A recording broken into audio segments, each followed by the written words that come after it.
Pretty boring here today, to be frank. Sorry? You're pretty boring here, to be frank. Thank you. That's a high compliment. My heart grew 3 sizes when I saw this moment happen this week. And that does not normally happen when I watch congressional hearings.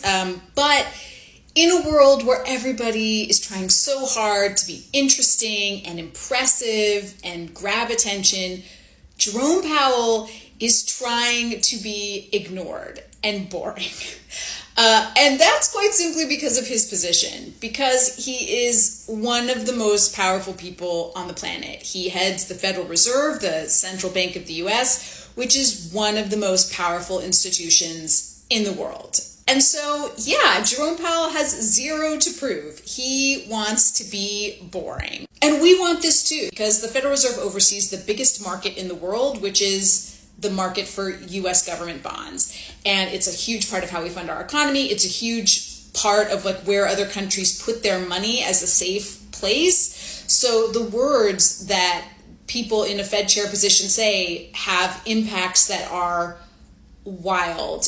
For instance, like, you know how Taylor Swift fans will like look at Taylor Swift lyrics and like do these deep reads and be like, oh, she says it's 2 a.m. in this song, and the second song on the Red album is this about her time with Jake Gyllenhaal, where she like the world of finance does that with Fed chair speeches. In fact, a lot of times on TV they will have like a graph of the markets while the Fed chair is speaking, because everybody's listening to every word and making huge billions and trillions of dollars worth of decisions hanging on these every words. And just in case it sounds like an exaggeration, I will take you back to 2013 when Ben Bernanke said these fateful words.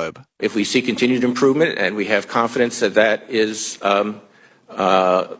going to be sustained, and we are convinced that that is sustainable, we will respond to that. So this sounds like nothing, right? But this was after the housing crisis and all the stimulus that the government put into the economy. And in this speech, Ben Bernanke is essentially saying, hey, the economy is looking pretty solid, so I think we're going to, start maybe shutting down the fire hose of stimulus that we've been pumping into the economy a little bit. Global markets lost their minds. Look at this chart. Look, the people were rattled for months. It was not even just a momentary dip. I mean, this is the power that the Fed chair has. I talked with Sebastian Mallaby about this years ago for a piece I did on why the Fed is so boring for The Indicator from Planet Money. And he said, yes, by design, the Fed chair is really boring, because the second the Fed chair does something exciting, that is when bad things start to happen. And this is especially true right now because everybody is staring at Jerome Powell. He is under pressure that we cannot even imagine, from people saying you've got to lower interest rates, you're snuffing out the economy, you're going to drive us into a recession. And on the other side of that, you've got people saying, oh my gosh, if you don't act now, inflation's going to be out of control. You will be to blame. You have to hold the line. And Jerome Powell's sort of in the middle of all of these things. And he is trying to be steady. He's trying to be non-emotional. He is trying to be boring. I mean, I went to a Federal Reserve conference. I was actually in the room during one of the Federal Reserve conferences. And during Jerome Powell's speech, where I was like, couldn't believe I was seeing him in person. My mind drifted like 30 times, because he is just that good. This is how good they are. They have like black belts in boring. So this is a skill that is honed. And I also strongly suspect that Jerome Powell is not a boring person.